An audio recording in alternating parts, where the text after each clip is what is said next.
boa tarde, boa tarde, minha gente. Boa tarde a todos os polos, a todos os mestres presenciais e alunos que se conectam conosco aqui nesta tarde de quinta-feira pelas ondas do canal Educação, em mais uma transmissão de aulas para o curso técnico em recursos humanos. Boa tarde, minha gente.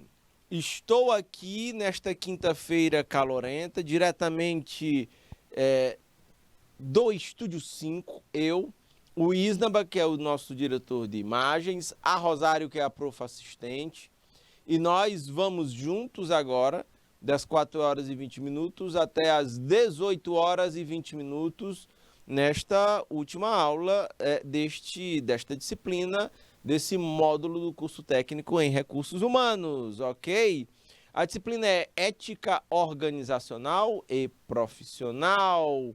E estou olhando aqui, conectados conosco pelo chat do IPTV, estou vendo aqui Alto Longar, Beneditinos Canavieira, Juazeiro do Piauí, Miguel Leão, Novo Santo Antônio, São Julião, São José do Piauí, Sussuapara. E dando boa tarde aqui pelo IPTV, o povo de Beneditinos, né? Boa tarde, o povo fala lá do Ginásio Estadual Luiz Alves de Almeida. Bacana, povo de Piripiri. Também fiquem à vontade, viu, minha gente? Fiquem muito à vontade para compartilhar as suas observações, dúvidas ou exemplos, tanto pelo chat do IPTV, bem como pelo chat do YouTube, tá bom? Bacana, vamos adiante. Nosso conteúdo, a gente está falando de ética organizacional, profissional ao longo de todo este módulo. E a gente vai falar hoje sobre a voz interior, sobre autocontrole e o que impulsiona essa voz interior, esse autocontrole, que é tão importante para as nossas relações. Na verdade, esse tema de hoje da aula, esse conteúdo de hoje, ele está muito conectado com a inteligência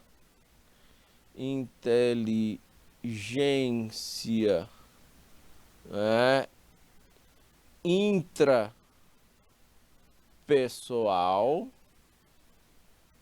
e com a inteligência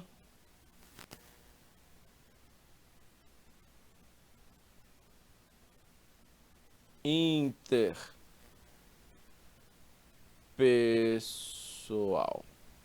Ok? Vamos fazer uma ponte entre essas duas coisas. Tudo começa na intrapessoal e acaba transbordando para a inteligência interpessoal.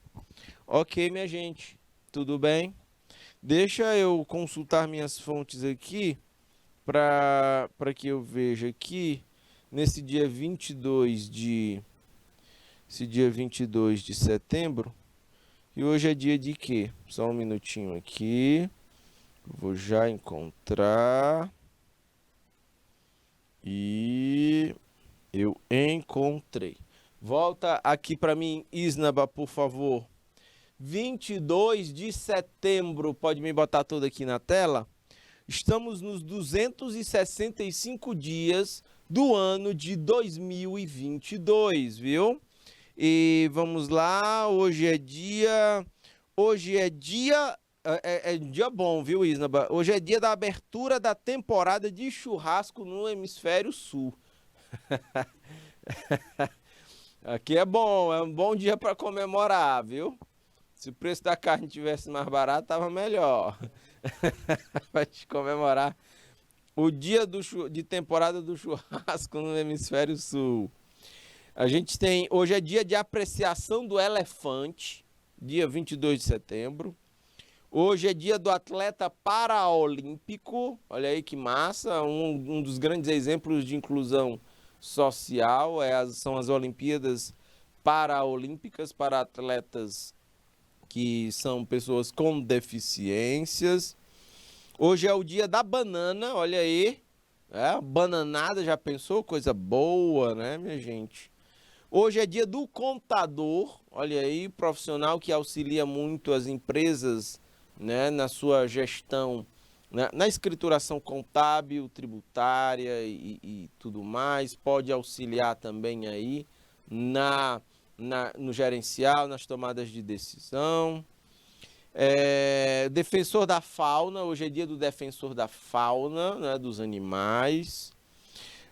Hoje é o dia do Hobbit, para quem gosta lá da literatura lá do Senhor dos Anéis, né? Tem os Hobbits. Os Hobbits não são anões, mas são uma espécie lá que são pequenos e que tem pelos nos pés. Hoje é o dia do Hobbit, dia da juventude do Brasil, dia do rinoceronte, Isnaba, do Rio Tietê. Hoje é dia do sem carro e dia da web, tá bom? Da internet. São os dias de hoje, 22 de setembro do ano de 2022. Muito bem. Isnaba, por favor, pode botar o slide todo aí na tela. Vamos em frente. Boa tarde, Leidiane Lima, nos acompanhando aqui pelo YouTube. Vamos adiante, querida. Eu sou o professor Fernando Galvão. Vamos juntos até às 18 horas e 20 minutos. Objeto de conhecimento, deixa eu só calibrar aqui, botar minha canetinha só que em vez de vermelho, eu vou botar azul para fazer o contraste. Voz interior, autocontrole, o que impulsiona tudo isso, aprender sobre autodomínio, nosso objeto de aula de hoje. Estarei sempre fazendo associações entre teoria e a prática através de exemplos. Esse é o caminho, tá bom? Da aula de hoje. Então, vamos adiante. Minha gente, precisamos partir de uma premissa, viu? Ela deixa eu botar o marca-texto azul. Minha gente, inteligência, ela não é necessariamente sinônimo de sabedoria. É muito fácil, inclusive, a gente ao longo da vida encontrar pessoas extremamente inteligentes, mas muito pouco sábias, né? São diferentes aqui. E a grande diferença pode estar na incapacidade ou em não se ter uma inteligência emocional, de forma a gente aplicar essa inteligência da melhor forma possível. Volta aqui para mim, Isna, pode me botar todo aqui na tela. Um dos grandes problemas, dois grandes problemas da humanidade, né, são a ignorância enquanto falta de conhecimento, literalmente, de como as coisas funcionam, de não entender como elas, literalmente, como elas funcionam. Isso é um problema. E um outro problema, se eu não sei como as coisas funcionam, e um outro é a inépcia. A inépcia significa a má aplicação do conhecimento. Por vezes, a má aplicação do conhecimento, ela vem de uma fraqueza ou de uma incapacidade de desenvolver a inteligência emocional. Então, podemos ver pessoas extremamente inteligentes, mas não necessariamente sábias, porque em momentos de estresse, em momentos de pressão, mesmo muito inteligentes, são pessoas que se deixam levar pelas emoções e se comportam de forma inadequada, tomam decisões equivocadas e comprometem processos e resultados em todas as dimensões da vida, seja ela pessoal, familiar, afetiva e até profissional. Ok, minha gente? Sim ou não? Então, olhem aqui dois problemas da humanidade. Dentre os muitos, aí eu estou destacando esses dois.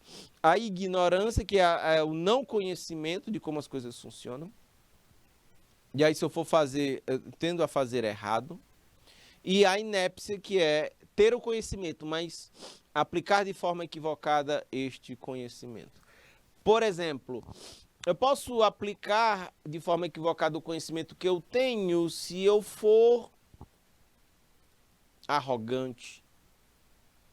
Então eu posso saber muito, mas eu posso aplicar mal eu posso aplicar de uma má forma o meu conhecimento, estou contaminado pela arrogância, e isso pode comprometer os resultados do que eu esteja fazendo. Bora imaginar que eu esteja a cargo de fazer um treinamento para o desenvolvimento de alguma habilidade mais específica. E eu sou tão arrogante que a minha arrogância levanta um muro entre mim, entre eu e entre os meus treinandos, né? E de forma que esse meu treinamento não vai atingir os resultados, porque eu fui extremamente arrogante e comprometi o processo. Ficou claro, minha gente? Sim ou não é um exemplo. Você pode ser inteligente e não ser sábio, ok? Por vezes eu posso ter até a inteligência o suficiente para fazer uma determinada tarefa, mas se eu estiver contaminado de medo, eu não irei executar aquela tarefa. Então vejam, eu não tive a sabedoria de lidar com o meu medo, aquilo me impediu de aproveitar uma oportunidade, de desenvolver uma tarefa que seria muito importante para mim e para os outros. Entendem isso? Esse é o mote, essa é a premissa da nossa aula de hoje, tá bom? Precisamos desenvolver o nosso autodomínio, precisamos aprender a gerir as nossas emoções, para que a gente possa, a partir daí, estar, né, adotando os comportamentos mais adequados, mais efetivos, mais eficientes e mais eficazes, tá bom? Beleza? Óbvio, sempre flertando com o erro. É natural, é perfeitamente natural que a gente erre durante os processos, mas que a gente use isso como aprendizado para corrigir as rotas e voltar novamente para o objetivo inicial. Tá bom? Beleza? Pode ampliar o slide todo aí na tela, por favor, Isnaba, por favor. Vamos lá, então, vejam. Destaquei em amarelo o mais perfeito conhecimento. Se não for amparado pelo mais perfeito autodomínio, nem sempre capacitará o homem a cumprir o seu dever.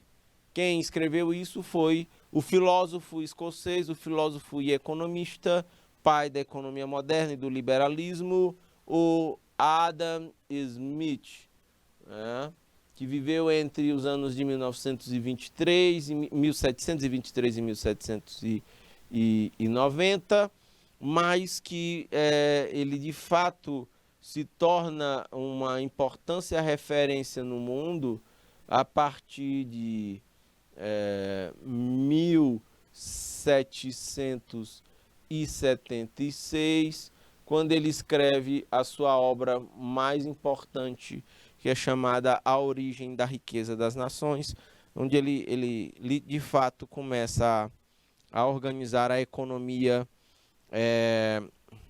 os estudos sobre a economia de um ponto de vista liberal. Ok? Boa tarde, povo de Sussuapara, Câmbio, São José do Piauí, Novo Santo Antônio, Miguel Leão, Juazeiro do Piauí, Canavieira, Beneditinos e Alto Longa. Ok? Vamos adiante. Na verdade, aqui quando a gente fala isso, né, a gente tem que... precisamos ser vigilantes. A ideia é que sejamos juízes de nós mesmos, né? Essa é a pegada, ok?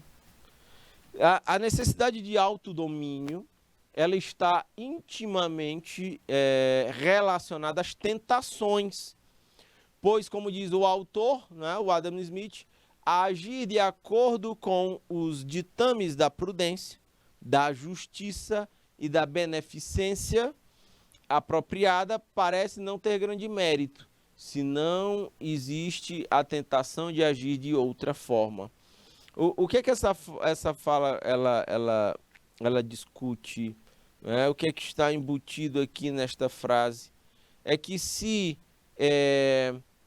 se você não tiver opção entre o bem e o mal, bem, como você saberá que você tem o seu autodomínio? Entendem? Quando não existe a noção, e aí a liberdade está, e a liberdade em você agir de forma... se eu não tiver o confronto entre os meus interesses e os interesses coletivos, se de repente o meu interesse não chocar tiver em choque com os interesses coletivos. Bora imaginar um cidadão que esteja num processo viciado de corrupção. Percebam que aí você tem grandes dilemas. Pode voltar aqui para mim, Isnaba, por favor. Esse indivíduo ele vai ter um grande dilema. Se ele praticar a corrupção, ele estará atentando contra os interesses de ordem coletiva. Ok? Se ele não praticar, ele estará observando, ele está pensando no interesse privado dele e comprometendo o coletivo. Se ele não praticar a corrupção, ele estará observando o interesse coletivo, né, e também o dele de acordo com os valores, por exemplo, de ser honesto. Então vejam, se não existe este dilema, né, a escolha está muito limitada. O indivíduo não está sendo testado na sua integridade, na sua capacidade de fato de escolher entre o certo e o errado. Essa é a questão, não é? É interessante porque, vendo esse slide, eu me lembrei aqui de um diálogo do filme Star Wars. Se eu não me engano, se eu não me engano, não vou lembrar o episódio, não sei se é o Império Contra-Ataca, em que em um determinado momento, num diálogo,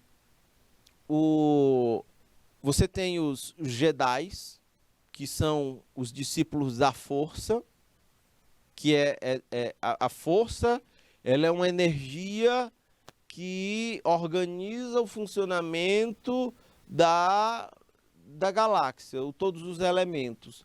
A força é a energia que paira entre todos os elementos do universo. É natural, ela é fluida. E os Jedi usam essa energia a favor. Os Sith é o oposto dos Jedi, eles são os vilões e eles pegam essa força, mas eles a manipulam para o mal. Então, num determinado diálogo, o Darth Vader falando com o filho, com o Luke, né? O Darth Vader é do mal, o Luke é o do bem. E o Darth Vader quer converter o filho dele para o mal, para o lado sombrio da força. E ele diz assim: Luke, você sempre vai ser limitado, porque você só conhece o lado da força. Se você conhecer o lado sombrio, você vai conhecer a força e o lado sombrio. E você vai ter uma visão muito mais ampla do que realmente acontece. Entendem? Como tem uma filosofia muito forte dentro desse diálogo, entendem? Ele diz assim: você só vai compreender realmente a força se você conhecer também o lado sombrio. Aí você vai conhecer o todo, né? A força em toda a sua amplitude. É muito interessante esse diálogo. Ficou claro, minha gente? Sim ou não? Então, por exemplo, se você vai... tipo, uma pessoa vai ocupar uma posição de muito poder, de muita tomada de decisão. Vamos imaginar que seja numa família, vamos imaginar que seja numa empresa, pode ser na administração pública. Você vai ter procedimentos a seguir, né, de acordo com a lei. Mas tem gente, por exemplo, que opta por fazer pelo lado equivocado das coisas. E aí é daí que surge a corrupção, os vícios de processos e que comprometem o bem-estar da população, da coletividade. Porque você está pegando um recurso público e usando em benefício próprio. Entendem? Há um choque aí nesse contexto. Então, mas tem uma frase que diz: quer conhecer a pessoa, dê poder a ela. É exatamente a partir do poder em que o indivíduo tem as tomadas de decisões, que podem ir para o bem ou podem pender para o mal. Qual vai ser a decisão que ela há de tomar? Entendem isso? Só será íntegro de verdade quem passar por esse teste. Se você nunca assumir uma posição de poder, se você nunca se estressar por uma situação assim, é difícil falar sobre integridade. Entendem isso que eu estou querendo dizer? Se você não for testado nas suas paixões, né, nos seus vícios que são naturais, toda pessoa tem sua dimensão. Né? Também tem uma outra frase bem filosófica, ela diz assim: todos nós temos um lobo bom, um lobo bom e temos um lobo mau. Qual é o lobo que nós estamos alimentando continuamente? Todos os dias, qual é o lobo que eu estou alimentando em mim? É o lobo bom ou é o lobo mau? Entendem? E a gente precisa fazer isso no trabalho, dentro de casa, dentro da escola, todo o tempo. Quando você está na escola e você está praticando o bullying com o colega e criando situações constrangedoras para o colega, você está alimentando o lobo mau. Entendem? Se você ajuda um colega que está sofrendo bullying e se você vai tentar proteger esse colega, você está alimentando o lobo bom. E aí, diante do que está acontecendo e do que você pode fazer, qual é a opção escolhida? Quais são os caminhos que você está trilhando? Entendem? É isso. E aí volto para uma outra frase também muito filosófica. O mal só existe na ausência do bem. Se houver o bem, em tudo que nós fizermos, o mal jamais irá prevalecer. Ok? Então, são esses os pontos iniciais para a gente estar falando sobre autodomínio. Vou colocar uma situação mais objetiva ainda para vocês verem isso. Se você estiver andando na rua e você encontrar um pacote, um envelope você está andando dentro de um banco, você vê um pacote no chão com R$ 1.000, um envelope, o que você faz com esse pacote, esse envelope de R$ 1.000? Você coloca dentro da mochila, do bolso e vai embora? Ou você vai até alguma instância do banco e entrega o dinheiro para que o banco, depois daquilo ali, possa encontrar o dono e entregar para ele? O que você faz? Entendem? Quando você está no mercadinho comprando alguma coisa e você sabe que o caixa lhe deu dinheiro a mais de troco, o que você faz? Você embolsa aquela grana e vai para casa, ou você diz assim: mestre, tá aqui, ó, você me deu a mais, tá errado esse troco, refaça as contas. O que você faz? Que lobo você está alimentando? É o lobo bom ou o lobo mau? É a integridade ou aquela esperteza que prejudica o outro? Entendem? Isso é autodomínio. E isso precisa ser um exercício de todo dia para todos nós. Ok? Pode ampliar o slide todo aí na tela, Isnaba, por favor. Câmbio. Então, é isso, ó. Agir de acordo com os ditames da prudência e da justiça e da beneficência apropriada. Agora, parece não ter grande mérito. Deixa eu destacar aqui, essa coisa ela é fundamental.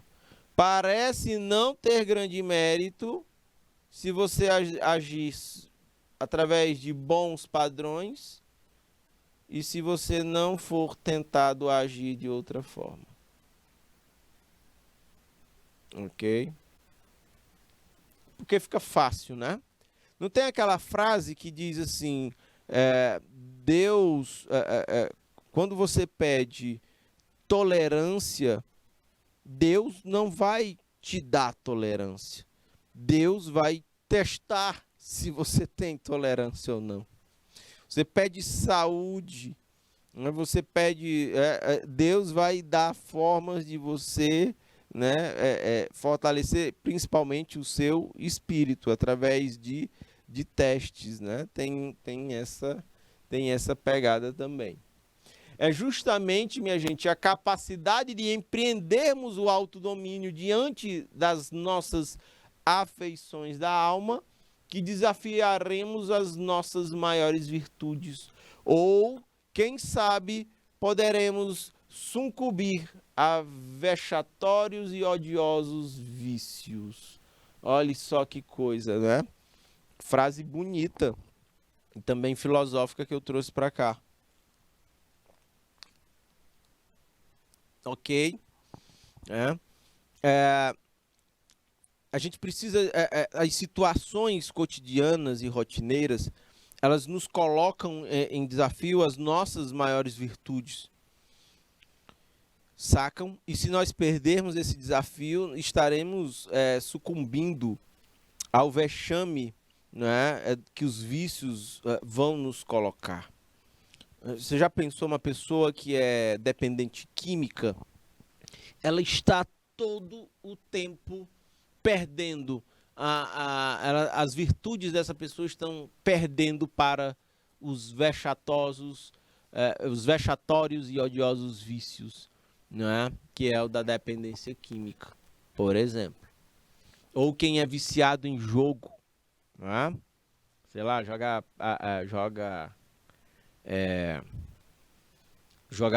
baralho, dinheiro apostado no baralho, no dominó, sei lá, qualquer tipo de jogo. Então, minha gente, e entra um detalhe aqui que eu destaquei em amarelo como o principal ponto desse slide. Minha gente, conhecer as regras, no entanto, não nos capacita a cumpri-las. Volto a dizer para vocês, se a gente tem uma rota a seguir, ela certamente encontraremos por ela diversos atalhos, né? Ou veredas. E aí, a gente vai continuar na nossa rota certa ou a gente vai desviar pelos caminhos fáceis, mas equivocados? Como é que a gente faz? Então, assim, não basta, de fato, conhecer as regras, né? Isso é externo. A gente precisa estar comprometido para cumprir essas regras. Senão, não há garantias que que alguém vá seguir. Entendem? Se não tivesse... Ora, existe uma legislação ambiental. Quem trabalha usando recursos naturais conhece as regras ambientais, ou pelo menos deveria conhecer, né? E ainda assim existem descumprimentos da legislação ambiental. Quem é empregador, emprega funcionários. Via de regra, conhece a legislação trabalhista. Mas isso não garante que esta empresa ou este empresário venha a cumprir com as suas obrigações trabalhistas. E é assim na tributária, você vai ver empresas burlando a legislação ambiental, burlando a legislação trabalhista, sonegando impostos do fisco. Não faltam exemplos para dar aí. Não bastam regras. Elas apenas não nos capacitam a cumpri-las. Ok? Todos nós, minha gente, somos passíveis, somos vulneráveis de sentir medo, cólera. A cólera enquanto a raiva, sabem? Como qualquer ser humano, né?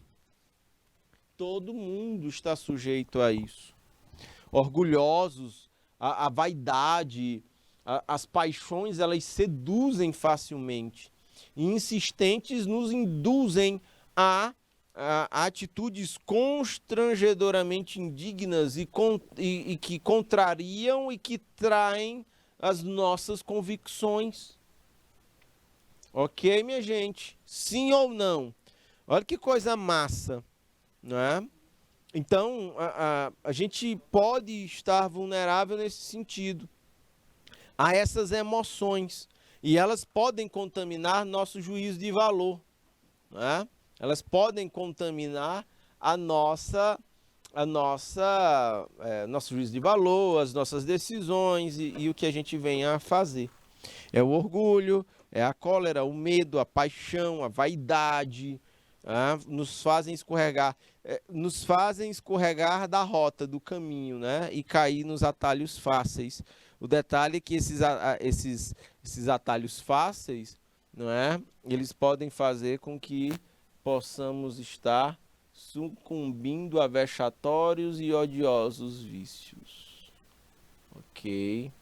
Este é um ponto. Tá bom? Beleza? Vamos. É quando, por exemplo, uma pessoa que está num restaurante ou numa lanchonete e a princípio ela tem o dinheiro e ela está em busca de um serviço, né, que é de alimentação. E essa pessoa, ela é tão contaminada de vaidade que ela chega a humilhar de repente o garçom que comete uma falha na hora do atendimento. Entendem? A vaidade seduz rápido, a gente age rápido, pensa rápido e aí vai. E quando comete esse tipo de situação, vai ser constrangedora para o garçom.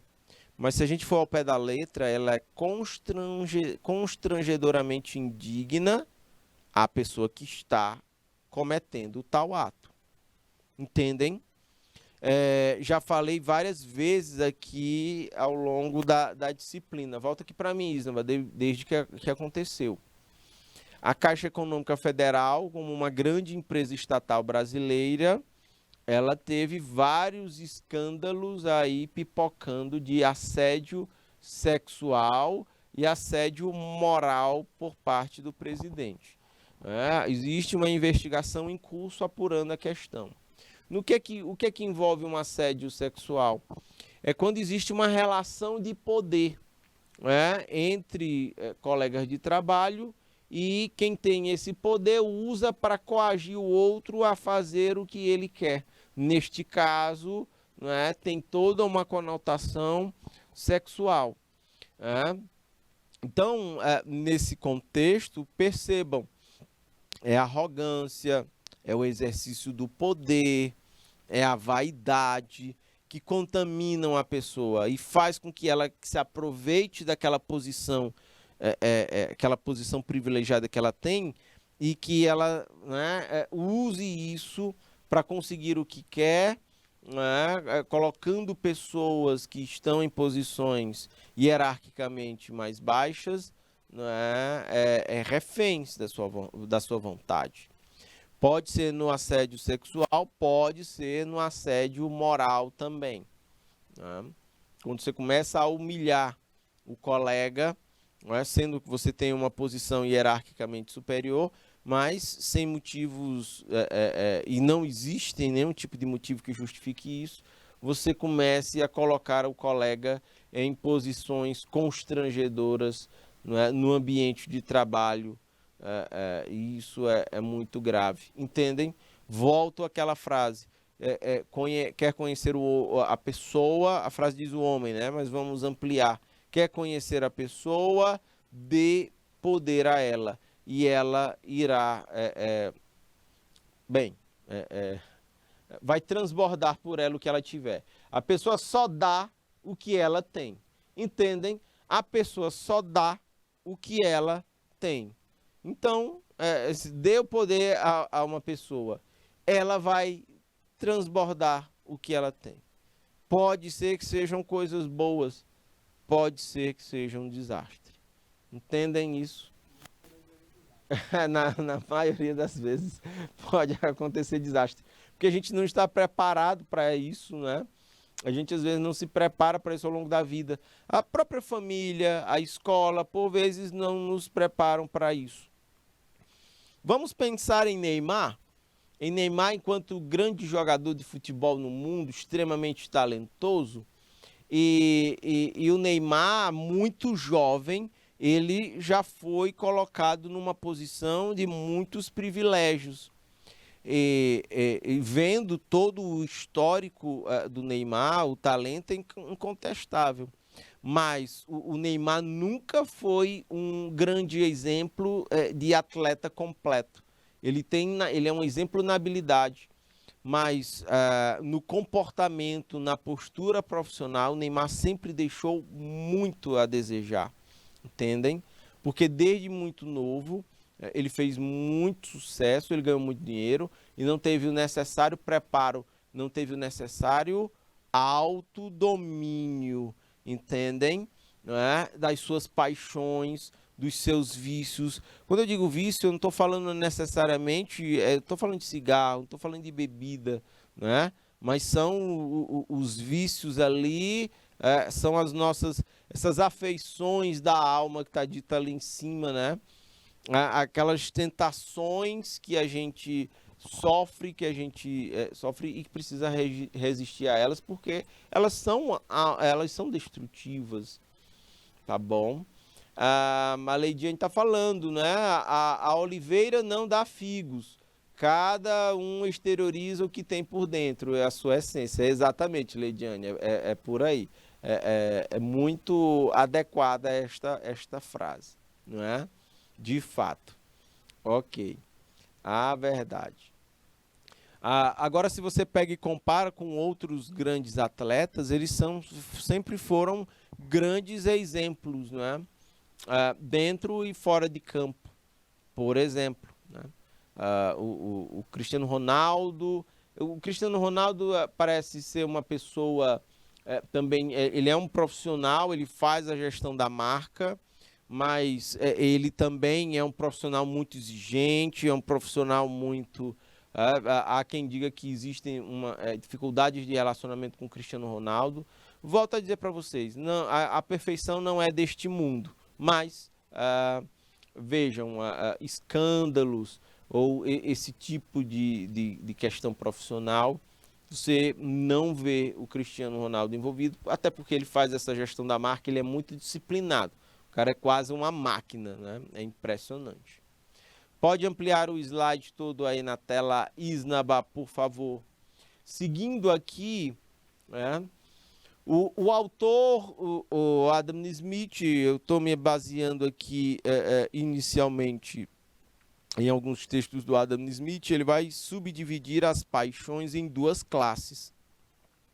A primeira, ela inclui as que mais exigem esforço de autodomínio e que são as mais raras e acontecem aqui e acolá. Elas são mais pontuais, entendem? E tem também as paixões do segundo grupo. Essas paixões do segundo grupo, elas são mais ordinárias, elas são mais comuns, né? Enquadra as paixões que podem ser refreadas, né, com mais, só um minuto, com mais facilidade. Agora, o detalhe elas são tão comuns, não é, que por suas súplicas contínuas, são aquelas tentações são tão contínuas e quase incessantes que podem, no curso de uma vida, induzir a grandes desvios, né? São pequenos vícios, mas que podem levar a grandes desvios ao longo de uma vida. Sacam isso? Né? Esses são pontos muito importantes. Se você ocupa uma posição de liderança, me lembrei da frase que o tio Ben conta para o Peter Parker, o Homem-Aranha. Acompanhado de um grande poder, sempre vem grandes responsabilidades. Ocupar uma função de liderança, meus caros futuros técnicos em recursos humanos, você vai ter ao longo da sua vida toda incessantes súplicas, por paixões ou por vícios e que você vai ter que se esquivar aí, ao longo de toda uma vida. Sacam isso? Esses são pontos que merecem a gente estar destacando. Até porque nos recursos humanos vocês trabalham com recrutamento. Então, recrutamento e seleção, treinamento, né, de pessoas. E por vezes os profissionais que entram na empresa, eles estão despreparados e ao longo da vida eles vão sendo preparados, vão sendo treinados, vão sendo moldados para o que a empresa precisa. Quem faz isso é o setor de recursos humanos. Então, é muito comum ter que lidar com essas questões. São vocês quem irão gerenciar os conflitos causados por desvios de conduta motivados por essas paixões aqui, né, que o autor está falando.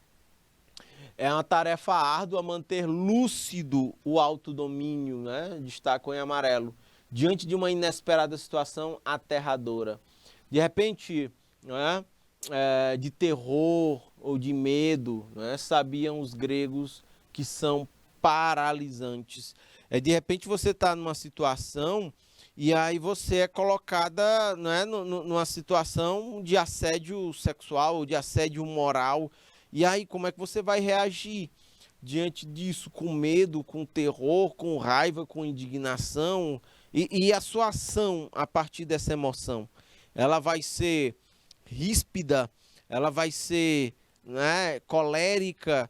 Ou ela vai ser calculada? Ou vai ser pensada? Minha gente, é muita coisa para lidar ao mesmo tempo. Vocês imaginem, agora me veio esse estalo aqui agora, esse insight aqui agora, nós vamos falar daqui a pouco sobre isso. Vocês já pararam para pensar o tamanho do poder que é uma pessoa andar armada? O quanto que essa pessoa precisa ter de autodomínio? Será que ela tem treinado a sua capacidade de autodomínio? De ter alguém de repente ali lhe afrontando, né? De alguém de repente lhe dar um tapa na cara e você tá com a arma, e você não sacar a arma e ir para sua casa e deixar passar. Vocês entendem isso, não é? A pessoa vai ser tomada de cólera, de raiva, de indignação, tem o poder de reação e de repente não agir. É isso, é esse tipo de situação que vai de fato definir se eu tenho ou não tenho autodomínio. Enquanto, volta aqui para mim, Isnaba, vamos imaginar que eu tenha, e não é o caso, não sou favorável a porte de armas, mas vamos lá, bora me colocar em situação. Se eu ando portando uma arma, mas nunca estarei vivenciando, não sou exposto a uma situação de alto risco. Eu não sou abordado por um bandido, não é? Ou por uma situação, não necessariamente de um bandido, mas uma situação estressante. Eu nunca vou passar por uma situação estressante. Eu jamais vou saber se de fato eu tenho autodomínio. Eu não fui testado. Lembrem-se lá do diálogo entre o Luke e o Darth Vader, né? Venha para o lado sombrio da força, meu filho. Somente no lado sombrio você vai ter a amplitude da força. Somente se o Luke sair da força, do lado bom da força, e ir para o lado sombrio da força, é que ele vai de fato conhecer tudo. Era a oferta que o Vader dava para o filho, sair do mal e sair do bem e se converter para o mal. Se eu andar com uma arma, né, com o coulter, a arma no coulter aqui do lado, né, eu só saberei se eu tenho autodomínio se eu passar por uma situação estressante e eu não sacar a arma. Vocês entendem isso? Então, enquanto não acontecer, eu não poderei atestar que tenho autodomínio até o momento em que eu enfrentar uma situação, né, estressante como essa. Vocês entendem isso que eu estou dizendo? Sim ou não? Por favor, minha gente, fiquem à vontade para compartilhar suas dúvidas, seus exemplos ou suas observações pelo chat. Um grande exemplo de autodomínio é literalmente quando você tem vantagem de repente numa situação e mesmo assim uma vantagem no sentido de buscar o seu interesse pessoal.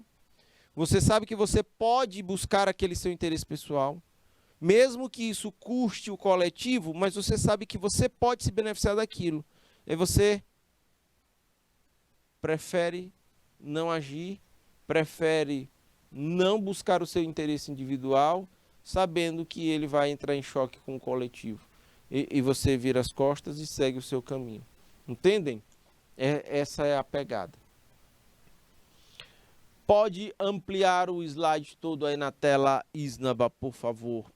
Não é? Por outro lado, é muito difícil refrear uma ação imediata e impulsiva num agudo momento de cólera. Não é? Olha só, isso aqui é de fato um teste. Né? É difícil refrear, é difícil a gente ter uma noção de fato de como é que nós vamos reagir diante de um momento muito agudo de cólera, não é? Uma reação impulsiva. A gente não sabe como é que a gente vai se comportar até aquilo acontecer. Por exemplo, assumir uma postura de liderança. Por exemplo, andar armado. Por exemplo, andar num carro muito bonito e muito possante numa rodovia dentro dentro da velocidade permitida. Entendem isso? Até você passar por uma situação como essa, a gente não sabe bem como será a nossa reação. Sacam? Tudo bem? No segundo grupo, né, das paixões sobre as quais convém a gente possa exercer o autodomínio, aquelas paixões mais simples, mais básicas, mais ordinárias, mais cotidianas, né? O amor ao sossego, ao prazer, ao aplauso, né? A outras satisfações egoístas. É isso aqui que o Adam Smith fala de o segundo grupo de paixões, sacam? Elas são mais comuns, né? O amor ao sossego.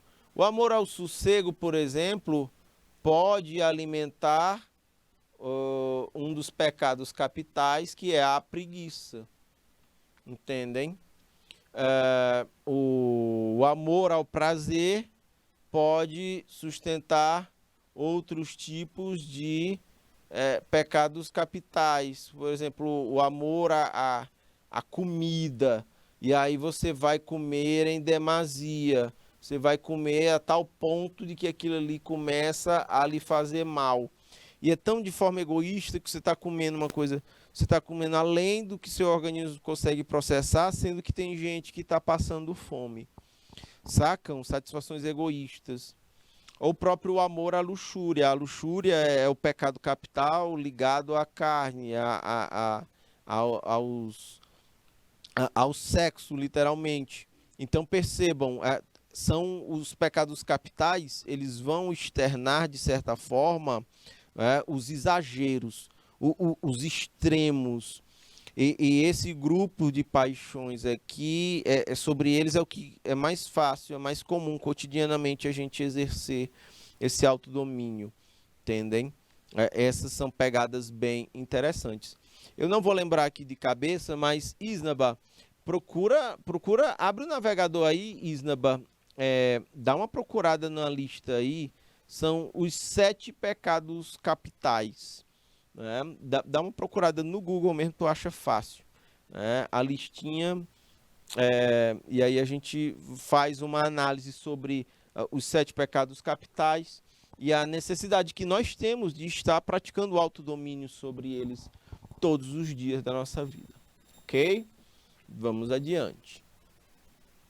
Seguramente, se compararmos as paixões do primeiro grupo com as do segundo, parece-nos mais fácil dominá-las, as do segundo grupo. pois estas inclinações nos concedem aqui algum tempo mínimo de reflexão, ao menos, né? Mais do que quando somos assaltados pelo medo e pela cólera. Quando a gente é assaltado pelo medo ou pela cólera, aquilo é instintivo, aquilo ali é muito rápido, a gente tende a agir muito impulsivamente. São paixões do primeiro grupo. As paixões do segundo grupo, dá até para você se render a elas de forma calculada, de forma pensada. E é exatamente por isso elas parecem mais fáceis de ser dominadas. Ok? Tudo bem, minha gente? Câmbio. O medo e a cólera, embora sejam arroubos muito intensos, eles são pontuais, certo? Eles não se vive, ninguém vive todo o tempo tomado pelo medo e pela cólera. Ok? Opa, olha aqui, o Isnaba está compartilhando aqui na tela os 7 pecados capitais. Vamos aqui ampliar o texto. Aqui, os 7 pecados capitais. Todos nós somos vulneráveis a ele ao trabalharmos no mercado de trabalho. Na nossa vida, em todo lugar. Mas também no mercado de trabalho, como é o foco da disciplina ética organizacional e também profissional, seja no exercício da nossa vida profissional. 7 pecados capitais são, segundo a doutrina aqui católica, os principais erros ou vícios que dão origem a diversas ações pecaminosas, né? A raiz dos pecados, né? Os líderes de más ações ou dos maus pensamentos, né? O termo capital tem a origem na palavra latina caput, que significa cabeça ou parte superior. Os 7 pecados capitais são a soberba, a avareza, a inveja, a ira, a luxúria, a gula e a preguiça. Ok, minha gente, vamos ver aqui rapidamente. A soberba pode ser definida como o orgulho excessivo, tendência de se considerar melhor do que as outras pessoas, né? Ao longo da vida profissional de vocês, vocês irão encontrar com algumas pessoas que vivenciam isso todos os dias, entendem? A soberba é o pecado da pessoa extremamente vaidosa, pensa e age como se estivesse acima de tudo e de todos, né? O oposto, olha aí, olha o autodomínio. Como é que se combate a soberba? Com humildade. É a janela de saída da soberba. Entendem? Aí está falando aqui, do ponto de vista católico, a soberba é o principal pecado, a raiz de todos os pecados, né? Deus proibiu Adão e Eva, e ainda assim Adão e Eva desobedeceram lá no princípio dos tempos. Seria o pecado da desobediência e da soberba, né? Tem até passagem bíblica, não é? O Senhor detesta os orgulhosos de coração, sem dúvida serão punidos. Provérbios capítulo 16, versículo 5. A avareza também é a ganância. Quem aí nunca foi contaminado pela ganância? Ou, de repente, no mercado de trabalho, você, de repente, pode ser contaminado pela arrogância, pela ganância, no caso. É o apego excessivo aos bens materiais e ao dinheiro. A pessoa avarenta é mesquinha, não gosta de compartilhar o que faz, não gosta de compartilhar e tem. E faz tudo para sempre ter mais. Qual é a janela para se enfrentar a avareza? É a generosidade. Entendem? Né? Existem os polos. Se existe o caminho ruim, a gente precisa olhar para o bom caminho. No caso da avareza, contra ela é a generosidade. A generosidade é a arma contra a avareza. Ok. Aqui tem uma epístola a Timóteo que foi redigida por Paulo. E lá na Bíblia diz assim: os que querem ficar ricos caem em tentação, em armadilhas e muitos desejos descontrolados e nocivos, que levam homens a mergulharem na ruína e na destruição. pois o amor ao dinheiro é a raiz de todos os males. Algumas pessoas, por cobiçarem o dinheiro, desviaram-se da fé e se atormentaram com muitos sofrimentos. Timóteo, capítulo 6, versículo do 9 ao 10. Ok? Seguindo aqui, a gente tem mais. Tem a inveja, é um outro pecado capital. A gente vê muito no mercado de trabalho, no ambiente de trabalho. É a tristeza pelo bem de outra pessoa. O invejoso é aquele que se sente mal pelas conquistas alheias. É incapaz de ficar feliz pelos outros, como se na vitória de outra pessoa representasse uma perda pessoal. O oposto da inveja, aí vamos lá, é a forma como se enfrenta a inveja.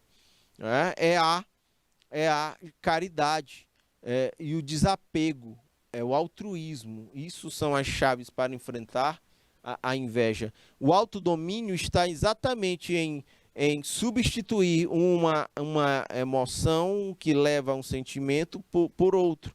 Pegar uma coisa ruim e transformá-la numa boa. Há muitas passagens bíblicas falando da inveja. Tem uma clássica e a primeira que trata disso, por exemplo, é a própria história de Caim e de Abel, por exemplo. Tem uma aqui em Pedro, capítulo 2, versículo 1. Livrem-se, pois, de toda maldade e de todo engano, hipocrisia, inveja e toda espécie de maledicência. A ira é um outro pecado capital. A ira, a raiva ou fúria é uma manifestação intensa de indignação que pode levar a agressões verbais ou físicas. O oposto da ira, como é que eu combato a ira? Com paciência, né? E há muitas passagens bíblicas que abordam o vício da pessoa irritadiça, furiosa ou violenta. Em Provérbios tem: o homem irritável provoca dissensão, mas quem é paciente acalma a discussão. Provérbios 15, Provérbios capítulo 15, versículo 18. Evite a ira e rejeite a fúria, não se irrite, isso só leva ao mal, aqui em Salmos. Tá bom? Minha gente, a gente vai continuar aqui nos 7 pecados capitais, mas eu vou para um breve break. São 3 minutinhos, eu volto já já.